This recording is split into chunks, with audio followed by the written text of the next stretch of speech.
Please remember to download both the Barn Burner and Zingo apps from the respective iOS and Android app stores, as both apps are absolutely free.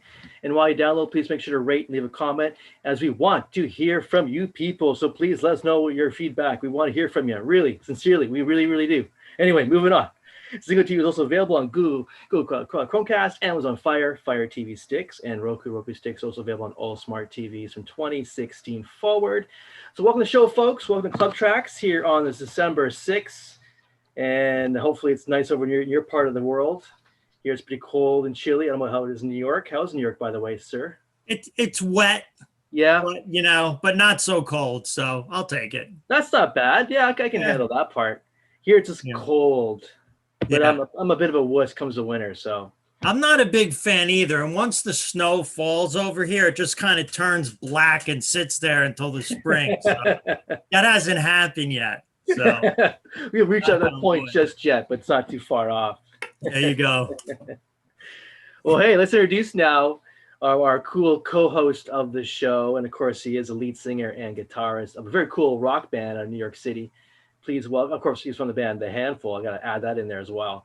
But anyway, here he is, Mr. Mark Cool Dude Duda. Thank you, brother. Good to see you as always. You too, man. You too, as always. Always a pleasure. And moving on to our special guest this evening. And she is also Canadian indie music artist. And she's from the great city of Toronto as well, just like myself.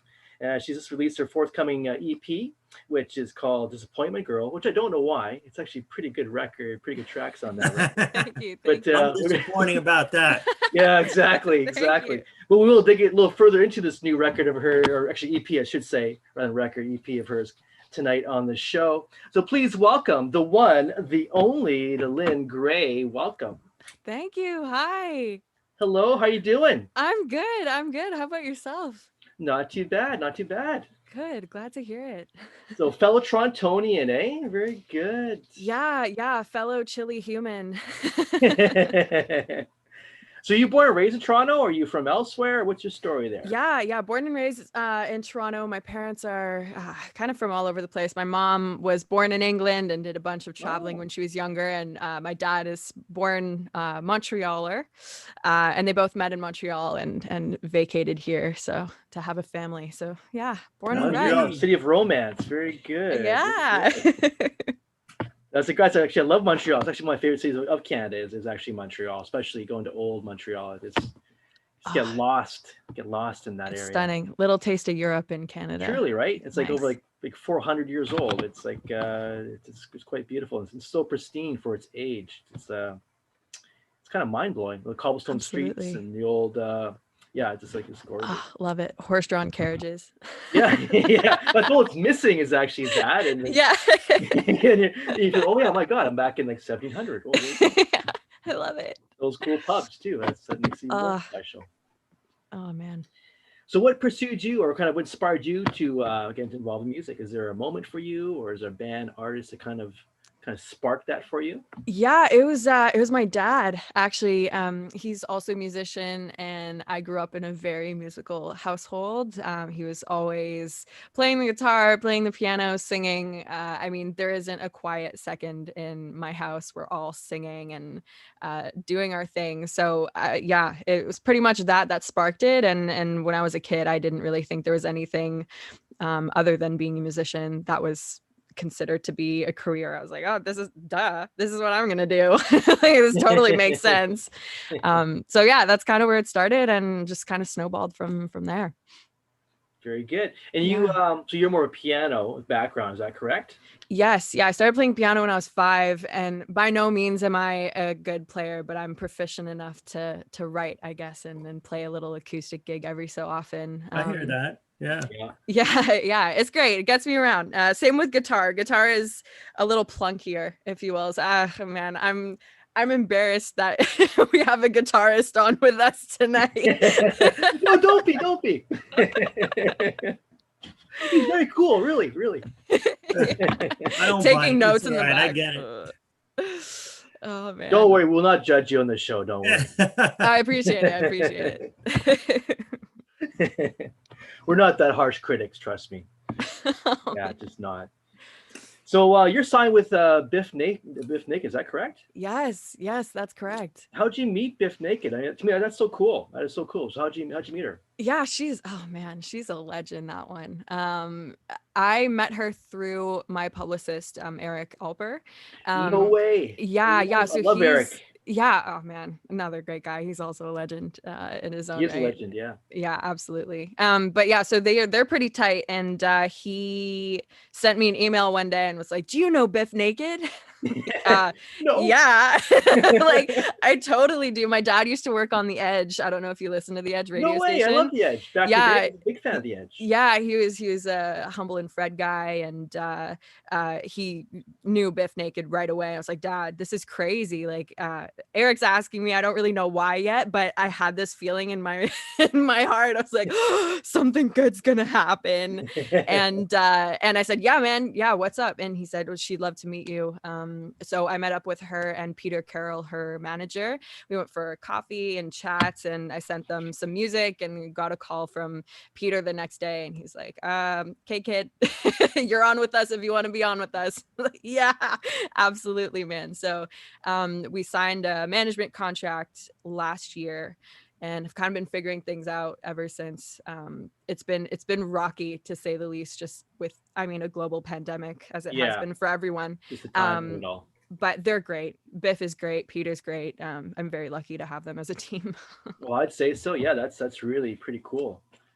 And so Biff Nick actually had a quote about you just recently, a little while ago, just mentioning about you, your talent, your words, your music moves me like a hurricane. Like that's just a great Oh statement man. from Biff Nick about you. Ah, she's awesome. She's awesome. She's so she's such a writer. Anytime I'm with her, she manages to make everything sound so magical. I'm like, how do you do that? Teach me your ways. You make everything sound amazing. But that's very kind. That's very kind of her. Yeah, very cool. Well, yeah, so over to Mark, cool dude, our cool dude of the show Oh, here. cool. Yeah, right on. Watching. Hey, so yeah, I had a chance to listen to your material, which was very cool. Thank you. Now, the first thing I heard from you was battle. And so looking at my notes here, you know, sparse, I remember the tune, sparse arrangements, mature vocals, serious subject matter. Yeah. And so one thing that strikes me is, you know, music is entertainment first and foremost, you know. And sometimes when you attack serious topics, you know, you're kind of at cross purposes there with the entertainment part of it. But you know, I thought it was a very successful song. And it's a really successful piece, and that is a serious challenge. So I mean, what led you to tackle such heavy subject matter? Sort of right out of the gate, you know? Yeah, well, thank you. That's a huge compliment. I was working with a producer here in Toronto when I was 17, so I'm turning 21 next week. Oh my gosh. Wow. It's crazy. Sorry, Good, yes, I'll be there it just hit soon, me. no worries. Yeah, we're gonna be back there real soon. Don't worry. Oh man. Yes, I was 17 and was working with this producer and just had no idea what I wanted to do. I knew that I needed to say something, didn't know what it was yet, and he flat out told me, he's like, look, the music you're writing right now is not telling me your story, and I need to hear your story. And that just kind of hit me. I broke down with him and my vocal coach at the time, and was just like, guys, I'm so lost, and I'm so I'm so lost and stuck with music. I'm trying to be something that I'm not, and it's just really eating away at me. So I went home, and they're like, look, write about it. Like, don't tell me about it. I can't really help you. I'm not a registered therapist or anything. Go write about it. Help yourself. So I did, and a few songs came out of it, but Battle was one of them. And Battle was the one that just kind of tapped into a whole bunch of stuff I didn't know was living inside me, but it was. And yeah, I love that song to this day. Like 3 years after writing it, it's still my anthem. It's still my anthem. All right. I mean, the lyrics really breathe because you do have that sparse arrangement behind it. You know, listen, it takes courage to put yourself out there like that. I mean, sort of the gravity of that pull of needing to get it out there has to be a little bit heavier than your fear at that time, right? Absolutely. So I mean, we've had a couple artists on that have sort of, tackled that sort of thing, whether you call it internal struggles or depression or whatever. I have to give you kudos for doing that. It's not easy. And there are a lot of people who sort of count on music to help them get in touch with those feelings, so that's pretty cool. Thank you. As I'm listening to it, I'm sort of reading your marketing material, the bio and the stuff that your manager sends over. Yeah. I'm listening and you strike me as, somebody that has a blend of styles. So you had that mature sort of singer songwriter, pop thing, that alt rock thing. And then you had also even shades of like industrial and harder rock in there. And it looked like your management, for better or worse, they're positioning you right now as a rock person, right? Which is cool. I'm all about that. So what went on there? I mean, was that something you guys talked about it? Because you're really diverse and you're kind of, they almost put a label on you there, So is that more, more aware you're headed? Is that what we can expect more of? What's up with that? Yeah, absolutely. I was actually having this conversation with my mom this morning. It's something that keeps coming up.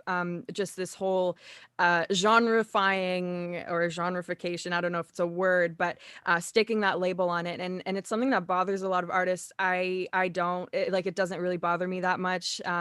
It's what I am now, and it's what I want to be. Like that's how I'm feeling. This alt rock chick or rocker chick, and I mean, I don't really look like it now. I look kind of like a vampire who hasn't eaten in days, but get me on stage and it's just the persona that'll come out. It's Cool. it's where I'm most comfortable right now. And I love it, man. I love it. Just feels so badass. Like it's everything that I needed when I was a kid. Like just someone to tell me that it was okay to kind of push boundaries and not be the good girl who sat nicely at her desk and did everything mom and dad told her and everything your teachers say. Like I'm unfortunately still that person, but music has given me that kind of pathway into breath, if you will. Like when I'm on stage, when I'm rocking out, it's breathing for me. It's healing. So yeah, that's liberated that way where, and it probably is liberating to your female fans in particular, all of us, but it's again, that's another situation. So you've got some guts, you put yourself out there in a number of ways. That's cool. You need that for rock and roll. No? Yeah, no, exactly. No, this is also building a point. Like I have to agree with those. Again, Mark always asks great questions, and those are great points once again. And plus, music's giving you that bigger voice on stage. We become that rock and roll vampire on stage. Hell yeah! You got that bigger voice going on there.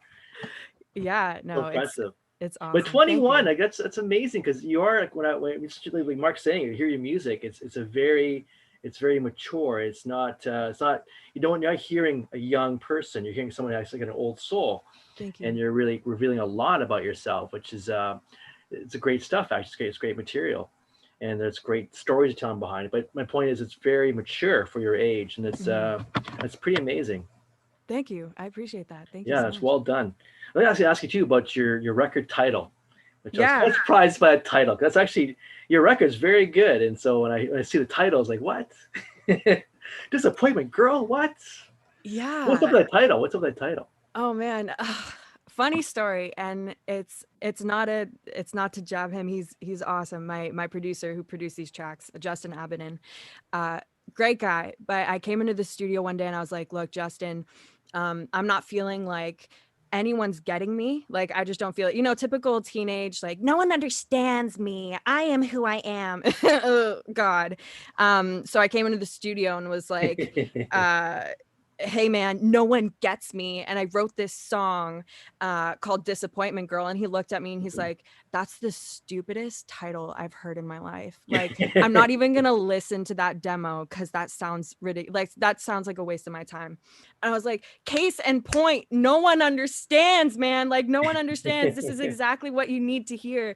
And so we listened to the track and was like, oh, okay. Disappointment Girl is actually a track. It's coming out soon, but I wanted to call my EP this because the other songs, Battle, Listen to the Thunder, a couple others that are coming out as well, were all written around the same time, where it was just this flood of like, wow, I need to tell someone something. Like, man, like I've been told so many times that my story isn't compelling enough because I'm a privileged girl who wants to sing. Like, you were never homeless, you never had hardship, you never did drugs. And I'm like, but do I need to do that stuff to be successful in music? I don't understand. I was No, you don't. 17, right, man? Like, Yeah. I didn't know. So I was like, God, no one, I feel like I'm disappointing everyone. Like, my parents would be disappointed if I went that route, the typical like rock star, you know, like living it up. Yeah, My right. parents would be disappointed. I'd probably be disappointed.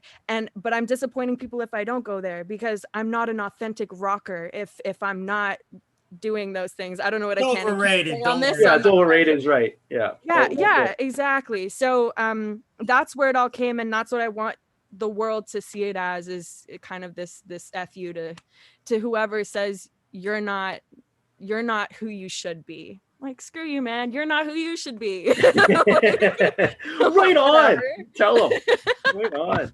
Yeah, yeah. It's a So good answer. It's a good answer. We have the track "Listen to the Thunder," which I think which is a great track, by the way.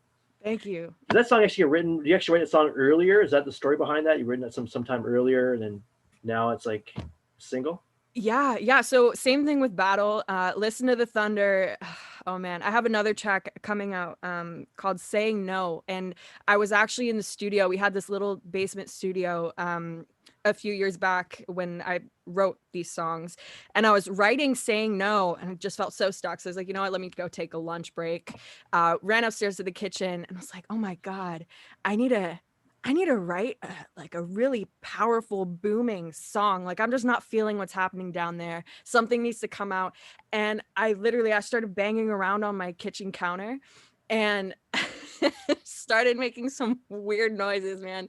I've never heard those noises come out of my mouth since, but I was banging around doing this like,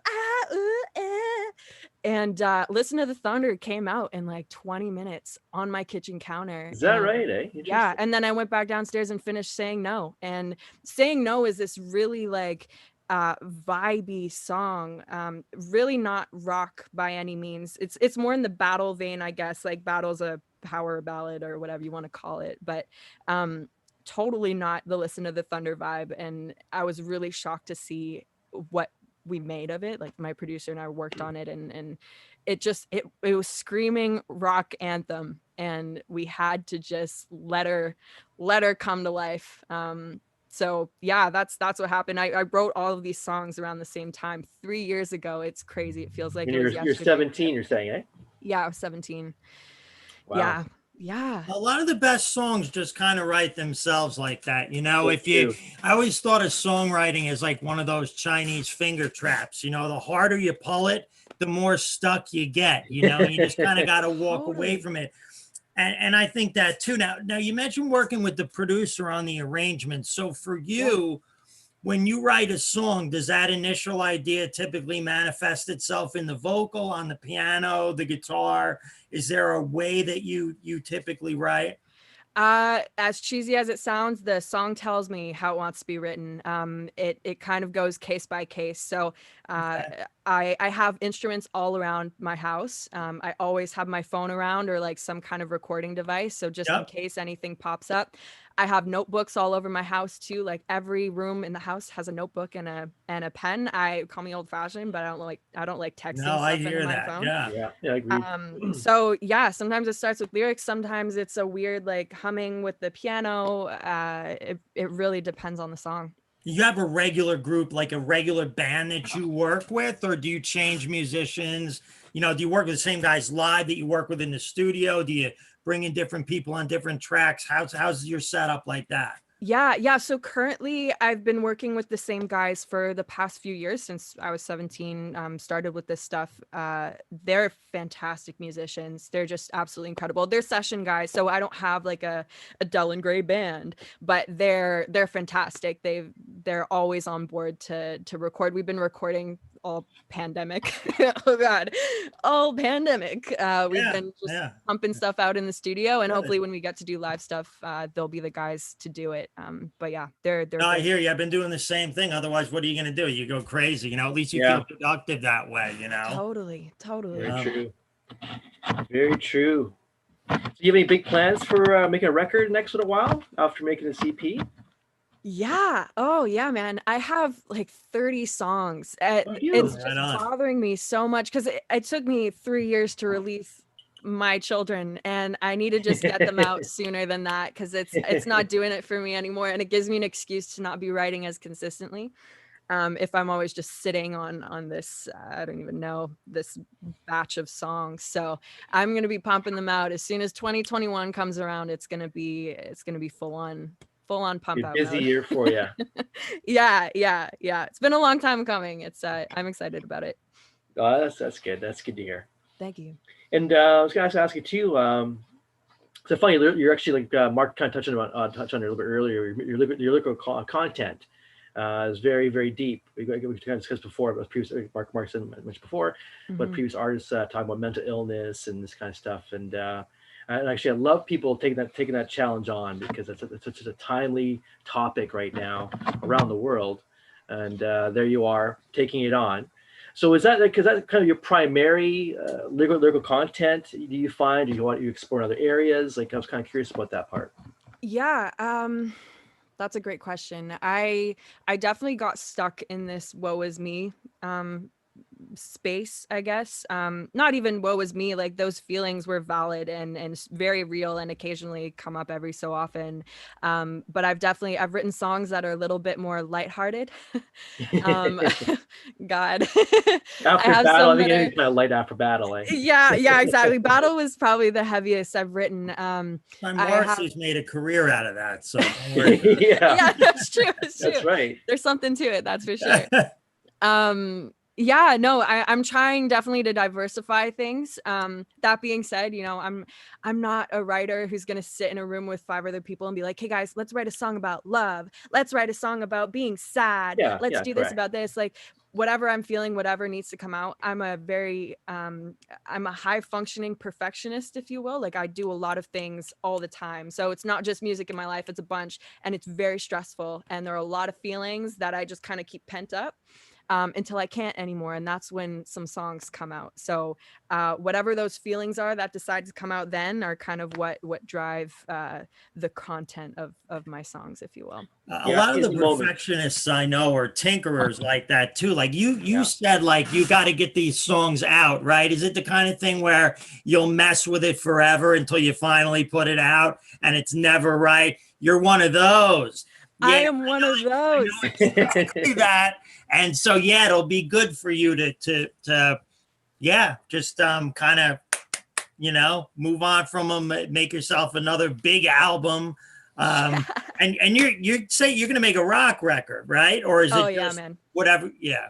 No, Okay. it's rock. Yeah. Oh my gosh, I'm so excited. I'm gonna send you guys some tracks when they're maybe I'll send you like a private Great. SoundCloud Yeah, or please something, do. because they're Please do. I'm so excited. It's like 9 Inch Nails vibes meets I don't know if you guys are U2 fans. I get a lot of laughs and like okay, whatever, U2, but Sunday Bloody Sunday is like a big driver behind one of the songs I just put Oh, together. cool. Oh, is that And right? every day is exactly the same. 9 Inch Nails. Yeah, there's a I bunch of heard like some of those stuff. industrial sort of keyboard things happening in the heavy tune. Yeah. Yeah, Yeah, that's right.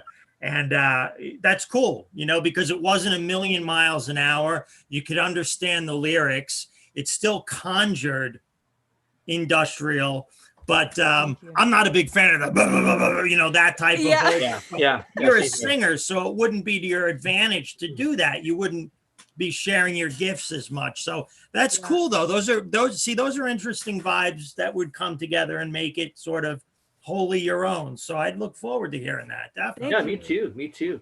Even that Awesome. reference you made that Nine Inch Nails song. That's off of With Teeth. That was a great Nine Inch Nails Oh record. man. It's my Oh. favorite Nine Inch Nails of all time was With Teeth. So I love that Oh. reference you made earlier. It's very good. Thank you. Thanks. No, yeah, I'm a I'm big fan. definitely gonna listen to this one for sure. Sold. Sold. You in the white shirt? Yes, please.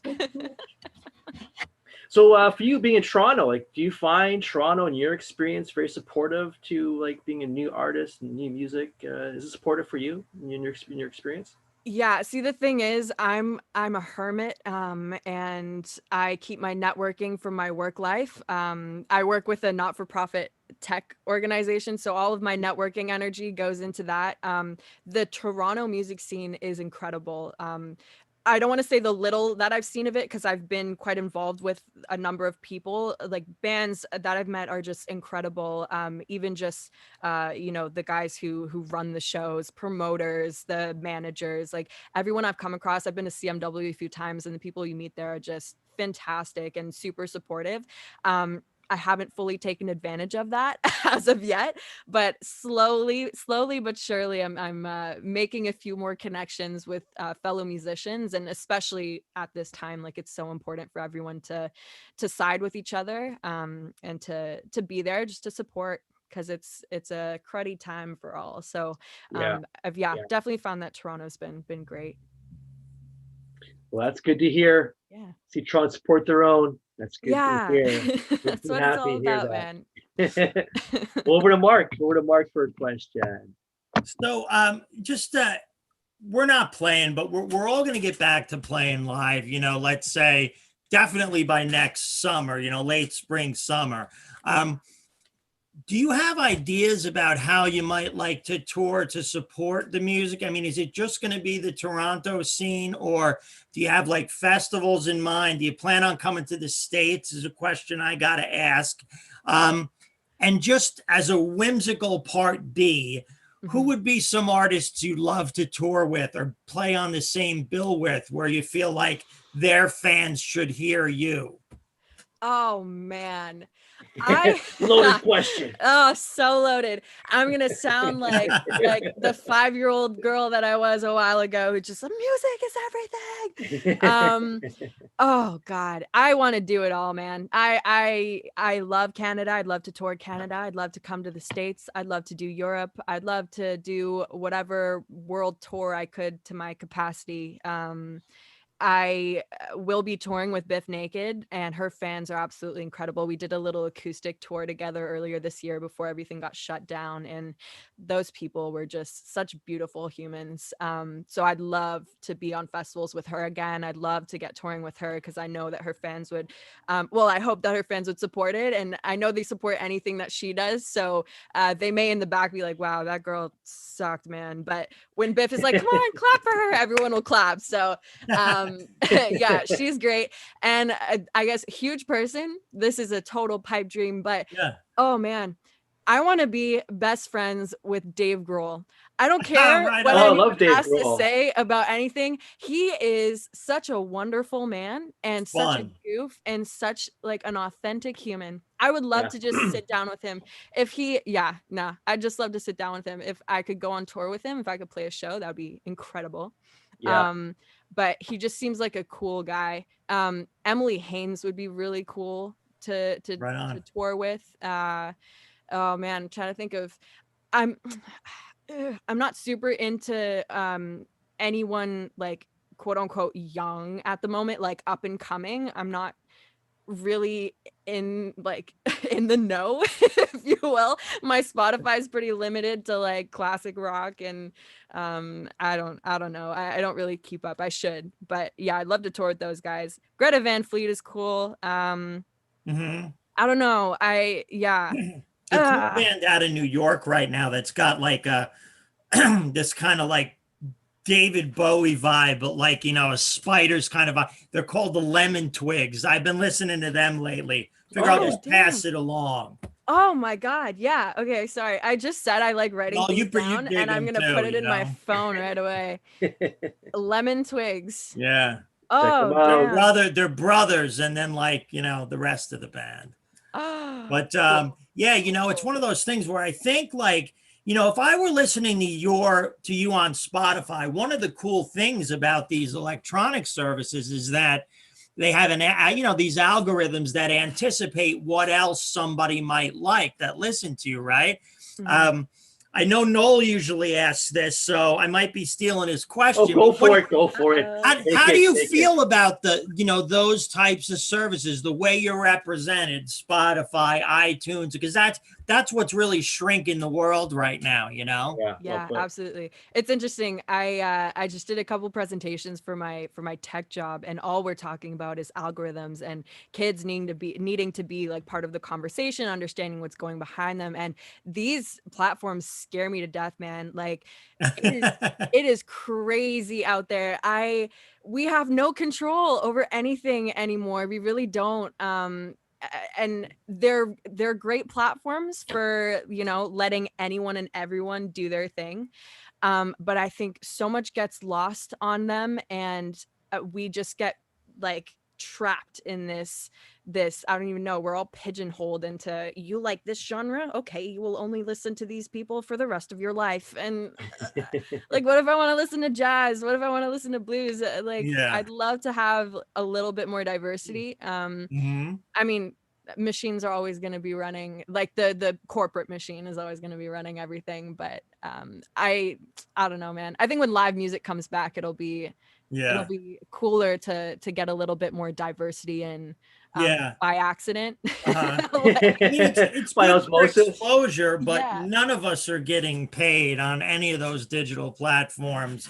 The checks are really funny. Like, I'll get an ASCAP check for like 3 cents for something where it's not even worth cashing it, so I know, like, we don't get a lot of bread for it, but it's like it's sort of like the corporate equivalent of, come play our club for free, you'll get the exposure, which, like, we're all sick of that one too, right? Dude, you can get exposure for whatever's on the price tag. Like, exposure costs bank. Like, we'll get you right on those Spotify playlists for $10,000.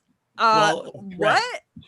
Okay, that's always been there, right? No, we used to hear about that going on at radio stations back in the day, right? Payola scandals. Yeah, and, payola.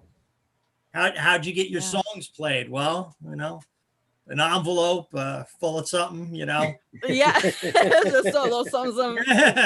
Oh man. Yeah, it's crazy. I mean, I use Spotify every day, so I can't really hate on it too much. It's an amazing platform, but definitely as an artist, it's frustrating. It's frustrating, man. You just get kind of lost in this sea of everything. Like white noise, I call it. Look at me. You don't have numbers? Sorry, I don't care. Oh, you don't have streams? Sorry. You don't have followers? Nah, not interested. But the song, man, listen to this. Nah, I don't want to. It's all good though. It's all good. I'm one of these people that believes that the music that needs to get out there will find the people that need it. Like, it's not even the music that needs to will make millions of dollars. It's really, I just want people to hear it. Like, whoever needs it. If Battle comes on a playlist and it's the perfect day where you're like feeling like crap, and that's the song that comes on, that's magic to me, and that's why I do it. It's for the fluke. Like, that's a good hears random moments. yeah. So so true. I don't know. Maybe I'm crazy. No. Actually, it's quite. No, we said it's quite legit. I mean, even for Mark and myself, I've been doing the show for a while now, and every week we see a new artist, new band we never heard of in a lot of cases, and we put them on for that week, and it's like, wow. And I think even for me, before coming on the show, my opinion of new music was also very little. It was very, very like, it's not really happening. And but now, after being on the show for last 16 weeks, it's like, okay, my opinion's been totally changed. I'm not saying that again. Yeah. I'm seeing so much good stuff that I'd never heard about before, with all these interesting twists and turns. Like, we had a band on that's doing jazz, pop, and psychedelic. I never thought those things would actually work together as a unit, and boom, cool. And it actually sounded great. And so I just love about those shows that you can see, like, people like yourself that are so unique and have your own style, and here you are here on the show talking to us. So. Oh, it's awesome. Well, you guys are fantastic. I'm having a good time. Well, thank you. You're pretty cool too. Thanks. So I ask you too, have you done much at all, like online wise, since this pandemic hit? Have you done much at all, like live online performances or Ooh. teaching, for example, to keep you busy, keep you occupied? Mm. Yeah, yeah. So I did a few online festivals kind of earlier Oh, on into lockdown. So I want to say it was like April, May time. And I got really into like Instagram Live. And then everyone started doing it, and it just kind of became like Spotify. Everyone's doing it, so no one's really watching anything anymore. And um I haven't done many live shows since online. They're really great. Like, I think it's a great alternative. It keeps people in the know. yeah. But yeah, I haven't had too many of those. I have been like head down in the studio though, so I've been managing to keep music alive. I'm also studying full time university and working full time, so Wow. Yeah. I'm keeping Very busy busy. person. I'm keeping busy for sure. Yeah. And writing You like to songs. crowd you like to crowd test your new stuff, whether you're playing in front of a crowd or like, on these pandemic gigs. Like if I write something new Mhm. before I waste the money. I never waste money, but Yeah. before I record it, a lot of times I like to crowd test them and see what people like, what they don't like. Have you had a chance to do any of that? I've been doing a bit. I haven't really been, that's actually a great point. They bring it up. Now I'm gonna type something else in my phone in a couple of seconds. Crowd test your songs now. Yeah, definitely. Yeah, I mean, I've been sending around to, like friends, family, their friends, kind of like the close circle people. But I've been getting quite a few fans online, like, hey, when's the new stuff coming? And I've sent a Yeah. couple like private links to them, and Yeah. the Yeah. feedback's been pretty good. Yeah, even just that stuff, I'm kind of like, ah, cool. Like, maybe I should hold off to release it a little bit, but I know that that person loves it. Like, this is that person's song, and it needs to still come out. But maybe it's like having to stay back for a little bit, or I don't know. I It's love it. rewarding though, right? To know that the songs connect with people and Totally. that's, yeah, absolutely. To artists, a lot of time that it's not that we don't want to make money, of course we do, but sometimes that stuff is just as rewarding. Yeah. Yeah. Well put. Absolutely. Well Yeah, put. it's interesting to see like what people actually grab onto. Like the songs that I least expect are the ones that really hit people the most. I'm like, oh, come Right. on, what about this one? Like, I put everything into this one. Why don't you like it? No, it's Please tell great. me. Yeah. Well, what song had that? What song you had that had that reaction where you're kind of like this, like you're shocked by how good it was, like as far as the outcome was concerned? Was there a song for you that you released like it was quite shocking? Yeah, so I haven't released it yet, but I'm gonna send it to you guys after this actually because I'd love Right to Please know on. what you do. think. Please Right do. into the crowd testing, man. Right on. We'll be Don't musical miss a guinea beat. pigs any day. Don't worry. Yeah, it's called Ghost Town. Oh, I've heard it. And Yes.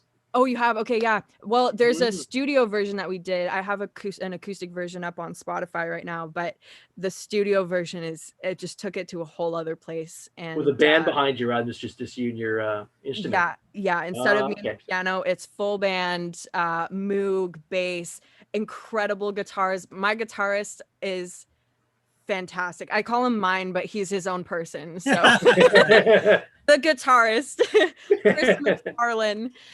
Yeah, he's fantastic. Just did an incredible job on it. And there's another one called Daddy's Love that's coming out as well. And it's another kind of it's another FU song. Not to my dad, but no, I love my dad. My dad's fantastic. But yeah, it's another like rocky song, but Ghost Town is definitely one that shocked me when it came out. I was like, oh, that was a cool one. That wasn't about me. And I think that's what was cool is I wasn't trying to dig deep and do some self-reflection. Not that I do that a lot because most of the time it's just like, okay, it came out perfect. Like I don't do much thinking. Best ones ever, right there. Yeah. Totally, yeah. But this one, again, I just sat at the piano and I have a 20-minute recording of me at the piano, and I sang the song front to back in the first like 5 minutes. I was just kind of playing around with some chords, and then the lyrics came out. That was the first time I've ever had lyrics just kind of come. Normally it's like blah, blah, blah, blah, blah, blah, blah, until something happens 5 days later, or I have lyrics written already. But I just sat down and was like, oh, I know exactly what I need to say, and it all came out. So I'm stoked to share that one with you guys, because that's Cool. that's one of my Yeah, favorites. bring it on. Yeah. Bring it on. Sounds good. Like the musicians you work with, like you're saying that you have a great guitar player and whatever, do you give them like freedom to kind of play their own arrangements and stuff like that? Or do you have like every note in mind that you want? Yeah, absolutely. So for this particular one, all of the new tracks, so pretty much since the beginning of the year, have been, hey guys, here's an idea. Me with like a drum track that I pieced together, vocals and piano. I'm like, run with it, do what you can. Right And on. these guys are just incredible. They send back tracks and they're like, hey, like, let me know if this is okay. I'm just kind of playing around. It might not be final. And so I'm ready to hear some like flang, flang, flang. Yeah. They send me like pristine pieces of art, and I'm just blown away every time. Like I have no comments. I just drop it all into Logic, and the song is done. Yeah. So they're fantastic. They all like get songwriting credit, because I'd be a fool not to say that they've contributed to the songs. Oh, that's cool. That's cool. incredibly. So Yeah. yeah, Right no, on. they're fantastic. Yeah, very good, very good. Is there a song on that record for you that kind of stands out for you, reflects you the most, reflects you the best on your EP? Ooh, I know you're a very diverse person, so I'm just kind of curious. Anything kind of speaks to you and says, "Yeah, that's me at least right now." yeah, I think ooh, Battle's probably one that speaks to me the most, out of the songs that have been released. There's another acoustic song on Spotify called Pain Bearer, and I haven't done a studio version of it yet, but that one's a pretty personal one. Definitely feel like it's just an ongoing feeling of just, look, man, I'm here for you to tell me all of the crap that's going wrong in your life. Like, tell me what you need from me. I'm here to help you, and I won't give anything back. Like, I won't be like, oh, well, this is really crappy for me. Here, help me with this. It's always, I'm bearing your pain. Don't worry about it. I got you. Like, I got me, and I got you, and I got the 5 other people that are closest to me. And that also leads me to break on occasion. Every year around the same time, I'm like, oh my God, I can't handle people anymore. But that one's a close one for me. And another one I wrote, I need to just release these, man. It's bothering me so much. I think you should. Yeah. I wrote this, but I haven't released it yet. Actually, yeah, this one you should hear. I haven't. Oh God, I'm driving myself mad. But I wrote one called Break Me Till I Bend. And that was probably the most vulnerable I've been in a song, point blank. Like that's it for me right now. Break Me Till I Bend is it for me. Yeah. And it's coming soon. It's an acoustic track. Like it isn't a rock track. And that's what I love about it too, is it's vulnerable in every way that I needed it to be. I couldn't, not that I ever hide behind the noisy guitars or anything, but it empowers me a little bit more. Yeah. And you know, there's the noise and the yeah, like I'm a badass chick, man. But when it's just me and my acoustic or me and my piano, I have nothing to hide behind. Like it's just, Yeah, right on. It's just what it is. Like you're hearing my lyrics and the piano, and that's where it all starts. Yeah. And for it to be like that at the end is big for me, because I like having the noise to kind of. So you're writing an album that's not really a collection of singles, but an album, right? Like we always say, like the songs are like chapters, and you want folks to listen to the record, right? The whole thing. Absolutely. Right. You're Yeah. gonna And agonize over the order, knowing you now, all of that stuff. It's gonna bother me so much. And what bothers me the most is like people don't listen to records front to back anymore, and that's something that I just don't get. Yeah, and someone will, and someone will get it, and it's those people that may need it, like, or just be interested enough. Like it's cool. Yeah, and you're gonna I need go to do through it it. for those Yeah, people. Yeah. yeah, And I need to Yeah. do it for me too, because I yeah, get to now see like my evolution as an artist yeah. Yeah. Yeah. in front of me, just like, wow, okay. That's the No, journey. we get that. It's a complete work. We get that. That's For cool. sure. Yeah. Yeah. Yeah, Thank because I you. mean, that's what Yeah. Mark and I were all about. We're both like put the record on. You put the whole thing on. You want to hear it all out because yeah, that's where you hear the best moments. Is the stuff that sometimes you don't Yeah. expect come out of these little places. And oh, that's fantastic. That's great. And I'm Thank you. sure Mark, like myself, we're both record guys. Yeah. Like Big to sit time. down with the lyrics if they're there and just, Correct. close out the rest of the world and take an hour or however long it is and experience it the way the artist wanted you to hear it, in the order that Yeah. it's in, and with the rest of the world shut out. And I think there are enough sincere listeners out there where it will be worth it for you. I just knew from this conversation that we had and other things that you say that it's going to be something that you agonize over, but when you feel you have it right, just let it go. Yeah, And, that's right. Don't overthink Don't it. second guess. Yeah. Don't Yeah. overthink it. Just let it happen. That's what magic is. Yeah, absolutely. Oh, it'll happen soon. Definitely within the first like 4 to 5 months of the next year. I'd like to Cool. have everything out. That's great. Yeah. Yeah. Oh, Yeah, please send us the material. We want to hear it big time. Absolutely. Yeah, no doubt. Put it top of the list, eh? Top of the list. We appreciate it very much. I'd like to ask you actually both you guys, but I'll ask Delin, our guest here first. Mhm. What three records for you kind of shaped and formed your musical outlook in life? Is there three records that really kind of shaped and defined who you are Ooh. of all time? Yeah, all time. That's crazy. Okay, so I grew up on a bunch of albums. Like my dad was great with music. My mom too. I don't want to discredit her because she's awesome. But my dad was definitely like the music geek in the house. I people are gonna be like, what? Okay, whatever. Oh, bring it Um, on. Don't worry. We my won't judge you. the album that like reminds me most of my childhood and just this like really innocent appreciation for music was All That You Can't Leave Behind by U2. Oh, yeah. That whole record, man, oh my god, to this day, like it'll come on and I just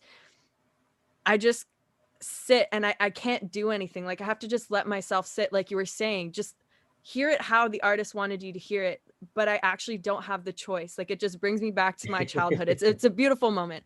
So All That You Can't Leave Behind, love it. Knives Don't Have Your Back by Emily Haynes was actually what Oh, yeah. kind of got me out of my teenage funk, I guess. I was writing some like pretty I don't even know, some poppy indie pop tunes when I was like 13 to 15, and 16 decided that it wasn't what I wanted to do, but everyone wanted to hear it. And Emily Haynes snapped me right out of it. And she's like, no, you can do what you want to do. You can play a piano and sound like the most incredible human on this planet. And just have beautiful, beautiful songs. So Knives Don't Have Your Back is so raw. And that's definitely what like empowered me to write On raw the piano. music, not just the bubblegum, like, not that there's anything wrong with it, because there's a time and place for that too. Like I'll listen to whoever when it comes on the radio, but when it came to actually like expressing myself the way I felt like I needed to, she kind of opened that door for me. Very cool. And one more? Can you give me one more record that shaped and defined you? Ooh, one that reminds me a lot of my mom. We used to listen to it in the kitchen all the time when she was cooking, and it reminds me oh, oh man, I was a stupid kid. Back to Black, Amy Winehouse. Oh, wow. That's a great record. The That's a first great time one. I heard it, I was like, this is crap, man. I don't understand it. I don't get it. Put Justin Bieber back on. Ugh. And then my mom was like, can you actually take a second to listen to this? Can you just take a sec? Okay, yeah, whatever, mom. And it just blew my mind. I couldn't. She's just incomparable, man. Yeah. Amy Winehouse, always. Yeah, it's a great one. Well, a Yeah. lot of times it is like the early stuff that we heard. I know, Noel, your folks are musicians, and with me, it's like my mom is where I heard like the Jim Croce and the Carole King Tapestry, and Oh yeah, my yeah. dad was giving me the Buddy Holly and the Little Richard, and you know what I mean. Yeah, The yin and yang, right? You know, absolutely. I'm sentimental about all that stuff for those reasons. Well, what you are? What's your top three records for you that shaped you? Oh God. I mean, there's like the older stuff that was kind of established before my time, but I really like the like Who's Next by the Oh yeah, Who, the love that Mm, classic record. record, man. And Love the Who. Love, Roger Daltrey's a big vocal influence for my another one of my influences vocally would be Paul Rogers. And yeah, before there was Bad Company, there was Free and the Fire and Water record, which is really a blues record, a right. Yeah, hard good point. blues record. That was a big record for me. And then as I started to come of age, you know, there was Black Sabbath and, you oh know, yeah. the Reality and Volume 4, even though those are a little older, those were big for me.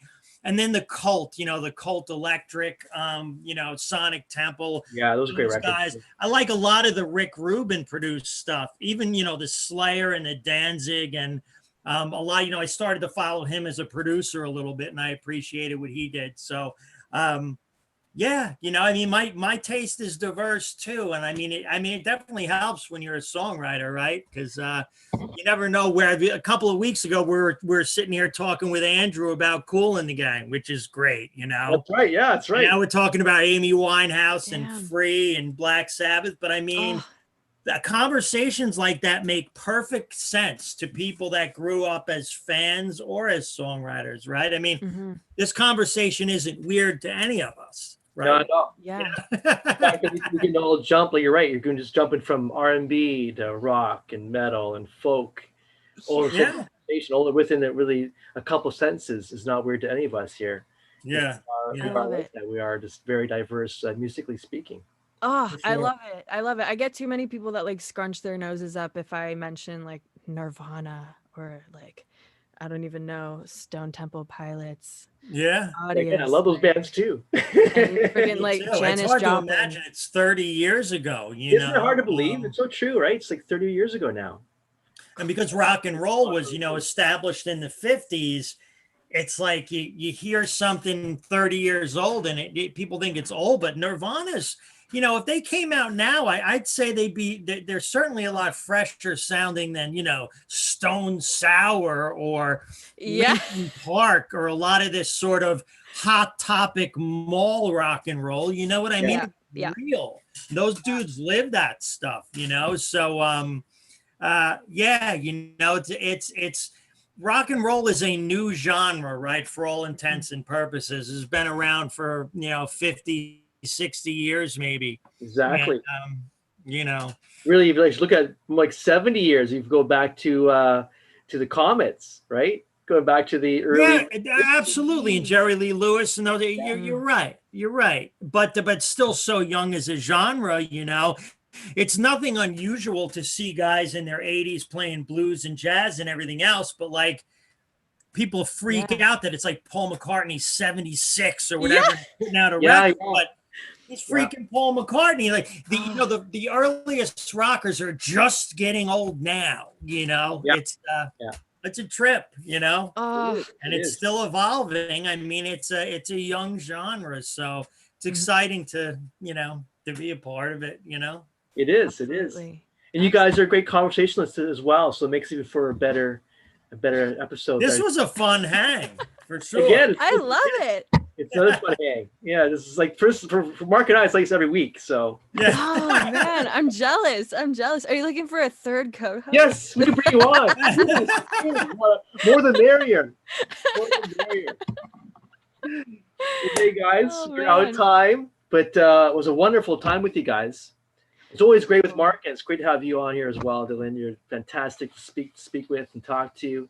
Thank you. Thank you. It was That's such a great. pleasure, guys. Congrats on Thank the you for having record. me. Stay in touch. You know, let us know how you're doing, and Yeah, thank you. looking forward to hearing more. Thank you. Yeah. Absolutely. Right on. Absolutely. Thanks so much, guys. It was really, really great. Thank you. And hey, if you need a Thank you. producer for the show, think of us. Yeah, absolutely. Yeah. Think of us. We'll be there for you.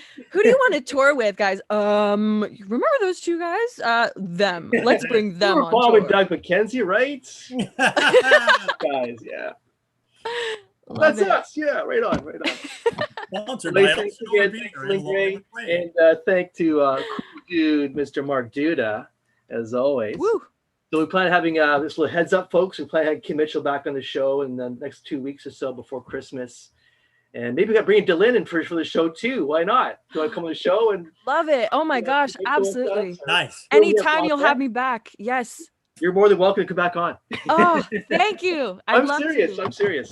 I'd love to. You give me a time and well, Okay, cool, place is my cool. studio, I guess. But yeah, time I'll be there. We'll work it out. We'll work it out with the three of us, and then be four of us. Love it. Love Excellent. it.